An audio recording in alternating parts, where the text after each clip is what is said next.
الحمد لله نحمده ونستعينه ونستغفره ونؤمن به ونتوكل عليه ونعوذ بالله من شرور أنفسنا ومن سيئات أعمالنا من يهده الله فلا مضل له ومن يضلله فلا هادي له ونشهد أن لا إله إلا الله وحده لا شريك له.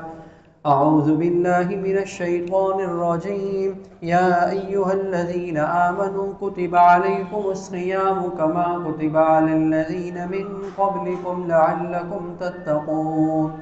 آمنت بالله صدق الله مولانا العظيم وصدق رسوله النبي الكريم ونحن على ذلك من الشاهدين والشاكرين والحمد لله رب العالمين. میرے بھائیو دوستو بزرگوں، السلام علیکم ورحمۃ اللہ وبرکاتہ۔ الحمدللہ اللہ رب العزت کا فضل ہے اور احسان ہے کہ ایک مرتبہ پھر وہ ہمیں رمضان کا مہینہ انشاءاللہ عنقریب دکھانے والے ہیں، اور اللہ تعالیٰ سے دعا ہے کہ اللہ تعالیٰ ہمیں یہ برکتوں والا رحمتوں والا مہینہ دوبارہ نصیب فرمائے۔ بڑا ہی بابرکت اور رحمت والا مہینہ ہے کہ جیسے دنیاوی اعتبار سے کہا جائے کہ ہم اپنے کاروبار کے لیے یا اپنی چیزوں کے فروخت کے لیے سیزن رکھتے ہیں نا، کوئی کپڑوں والا ہے یا کوئی جوتیوں والا ہے یا کوئی اور کوئی مال رکھنے والا ہے، تو جب اس کے سیزن کے دن آتے ہیں تو اس میں وہ بڑا خوش ہوتا ہے۔ تو یہ تو دنیاوی اعتبار کی چیزیں ہیں، دنیاوی چیزیں ہیں، ختم ہو جانے والی ہیں۔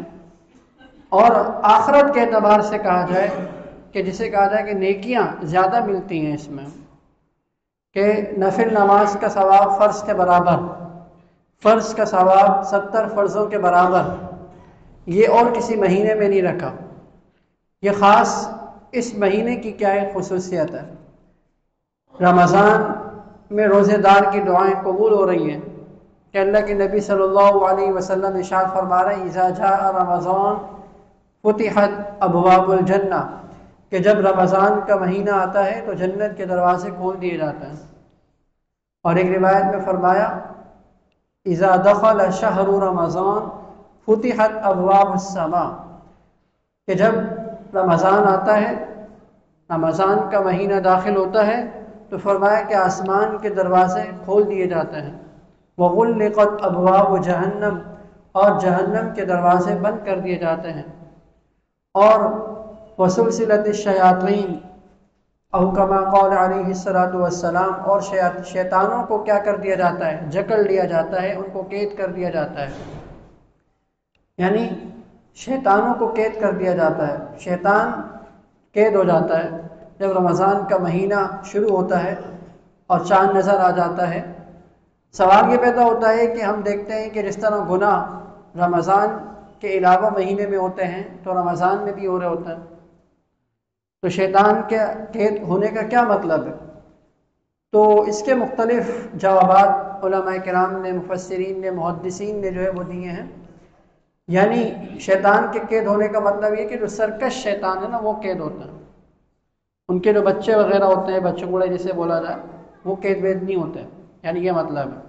اور یہ مطلب بھی ہو سکتا ہے کہ کیونکہ سال بھر گناہ کی ایک لت پڑی ہوئی ہے نا، یعنی 11 مہینے تک گناہوں کے اندر ڈوبے ہوئے ہوتے ہیں، تو ظاہری بات ہے کہ اس کے اثرات ایک دم سے تو ختم نہیں ہوں گے، ایک دم سے تو ختم نہیں ہوں گے۔ کوئی بھی چیز ہو تو اس کے دور ہونے میں، اس کے دور کرنے میں کچھ نہ کچھ وقت لگتا ہے۔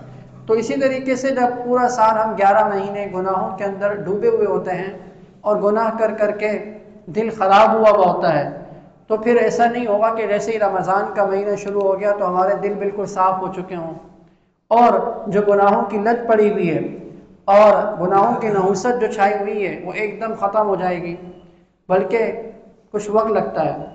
تو اس وجہ سے جیسے غیر رمضان کے اندر گناہ ہو جاتے تھے تو اس نحوست کی وجہ سے، اور اسی طریقے سے جو گناہوں کا ایک نشہ چڑھا ہوا ہے تو اس کی وجہ سے کبھی کبھی رمضان میں بھی گناہ ہو جاتا ہے۔ تو اسی طریقے سے بعض مفسرین نے محدثین نے یہ مطلب بھی بیان کیا کہ یعنی کہ سال بھر ہماری صحبت غلط رہتی ہے نا، سال بھر جو ہے بری صحبت ہوتی ہے، نہ نظروں کی حفاظت ہوتی ہے، نہ کسی اور چیز کی حفاظت ہو رہی ہوتی ہے، تو اسی وجہ سے پھر وہ جو ہونا چاہیے تھا رمضان کے مہینے کے اندر مکمل طور پر، یعنی بسا اوقات وہ نہیں ہو پاتا الا ماشاء اللہ۔ ایسا نہیں ہے کہ سبھی سے نہیں ہوتا، بلکہ جن کا رمضان صحیح گزرتا ہے نا، رمضان اگر صحیح گزر جائے تو اس کے اثرات اور اس کی برکتیں سال بھر ہوتی ہیں، سال بھر ہوتی ہیں۔ اس کا تجربہ کر کے دیکھ لیجئے کہ جتنا جو رمضان کے اندر محنت کرے گا، اپنے آپ کو بنانے کی فکر کرے گا، اپنے آپ کو سنوارنے کی فکر کرے گا، عبادت کے اندر کوشش کرے گا، اور خاص طور پہ گناہوں سے اپنے آپ کو بچانے کی فکر کرے گا، تو اس کی برکتیں وہ سال بھر محسوس کرے گا، ہر مہینے کے اندر محسوس کرے گا۔ ہر دیگر مہینوں میں رمضان تو نہیں ہوگا، لیکن اس کی برکتیں اسے، اس کی رحمتیں اور اس کے جو اثرات ہیں وہ اسے سال بھر محسوس ہوتے رہیں گے۔ تو یہ رمضان کا جو مہینہ ہے یہ بڑا قیمتی ہے۔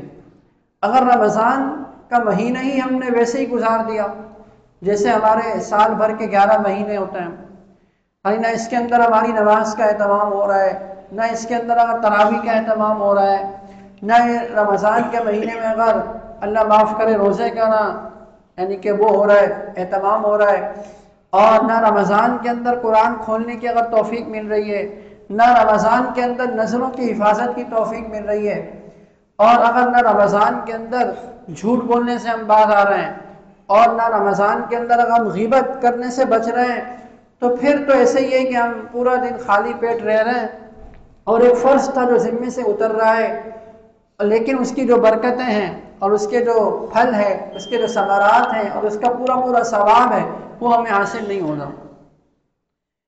جو یہ بنانے کا اہم مہینہ ہے رمضان کا مہینہ، کہ جو آدمی اپنی اصلاح کی فکر چاہتا ہے نا، اور اپنے آپ کو کچھ چاہتا ہے کہ میرے زندگی کے اندر تبدیلی آ جائے، اور گناہوں کا جو ایک نشہ میرے اوپر لگا ہوا ہے وہ ختم ہو جائے، تو یہ جو مہینہ ہے یہ مہینہ بہت قیمتی ہے، کہ اس مہینے میں ایک تو ایک ماحول میسر ہوتا ہے۔ الحمدللہ ہمارے ہاں تو ماحول ہی ماحول ہے نا، نمازیں ہو رہی ہیں، تراویح ہو رہی ہیں، اور اسی طریقے سے چوک در چوک لوگ مساجد میں آتے ہیں۔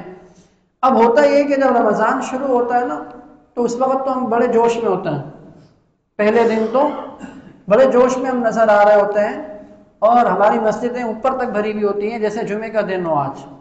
ایسا ہے یا نہیں ہے؟ بالکل ایسا ہے۔ اور جیسے جیسے ایک روزہ ہو گیا، 2 روزے ہو گئے، 5، ایک عشرہ ہو گیا، تو پھر وہ رش کم ہونا شروع ہو جاتا ہے، کہ جہاں چھت تک نمازی تھے، ٹھیک ہے ہم نے رمضان کا بہت اچھا استقبال کیا اور ہم نے جذبہ دکھایا اور ہمیں خوشی ہوئی کہ رمضان کا مہینہ اللہ نے ہمیں عطا فرمایا، لیکن یہ جذبہ برقرار کیوں نہیں رہا؟ یہ سوچنے کی بات ہے نا، یعنی ایسا کیا ہو گیا؟ پھر رمضان ایسا تو نہیں کہ 10 دن کا رمضان تھا، خالی 29 یا 30 دن کا ہے نا، تو یہ جذبہ اس پر کون کاربند رہتا ہے؟ یعنی کون شروع سے لے کے آخر تک جمع رہتا ہے؟ ایسا نہیں کہ رمضان کے 5 سے 6 دن خالی تراویح پڑھ لی، اس کے بعد پورا رمضان چھوڑ دیا، تو پھر تو اس کی رحمتیں اور برکتیں حاصل نہیں ہوں گی نا۔ پھر کیسے ہم جو ہے وہ سال کے 11 مہینے اپنے آپ کو گناہوں سے بچا سکیں گے اگر رمضان کے مہینے میں بھی ہم گناہوں سے نہیں بچ رہے؟ بلکہ ہونا یہ چاہیے ہر آدمی ارادہ کرے ابھی سے، ابھی رمضان میں تقریباً 1 ہفتہ رہ گیا، ارادہ کر لے کہ بھائی جس طرح شروع رمضان سے میں نماز پڑھنے آؤں گا، اسی طرح آخر رمضان تک، بلکہ اس کے بعد بھی انشاءاللہ تعالی اہتمام کروں گا۔ اور اس 1 مہینے کے اندر اہتمام صحیح طریقے سے ہو جائے نا 1 مہینے میں تو انشاءاللہ تعالی اللہ تعالیٰ آگے بھی توفیق دے دیں گے۔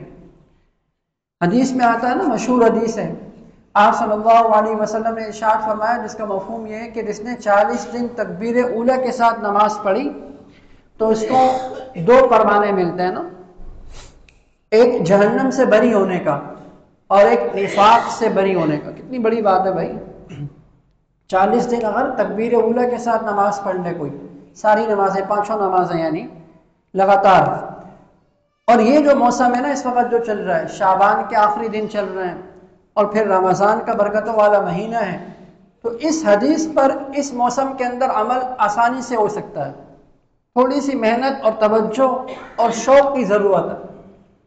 ابھی سے شروع کر دیں، آج 22 شعبان ہے، رمضان شروع ہونے میں تقریباً 8 یا 9 دن باقی ہوں گے۔ 8 دن بھی اگر لگا لیں، 8 دن یہ ہو گئے، اور رمضان کا مہینہ اگر 29 کا ہوتا ہے یا 30 کا ہوتا ہے تو 40 کے قریب دن تو بن جائیں گے۔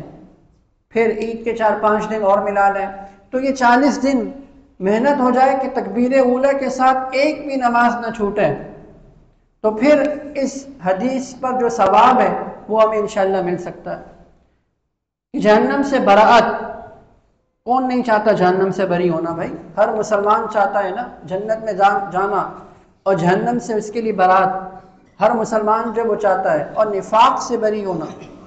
فرمایا کہ 2 پروانے اسے کیا ہے مل جاتے ہیں کہ 40 دن تکبیر اولیٰ کے ساتھ نماز کا اہتمام کریں۔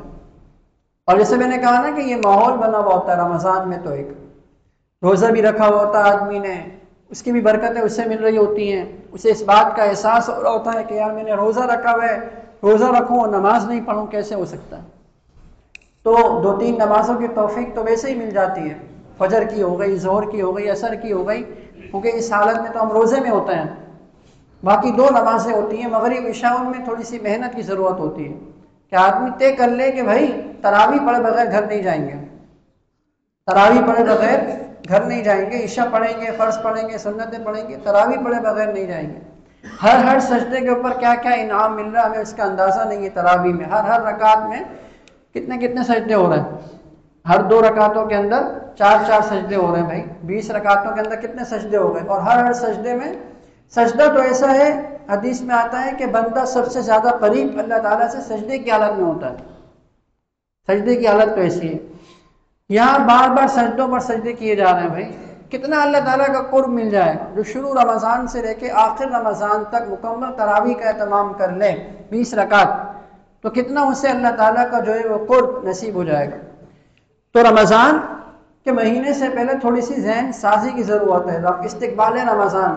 دنیا بھر میں بعض مسلمان ملکوں کے اندر استقبال رمضان ہوتا ہے، لائٹوں کے ذریعے سے ہوتا ہے، کوئی نعتیں پڑھ کے استقبال رمضان کرتا ہے، کوئی کسی اور طریقے سے کرتا ہے۔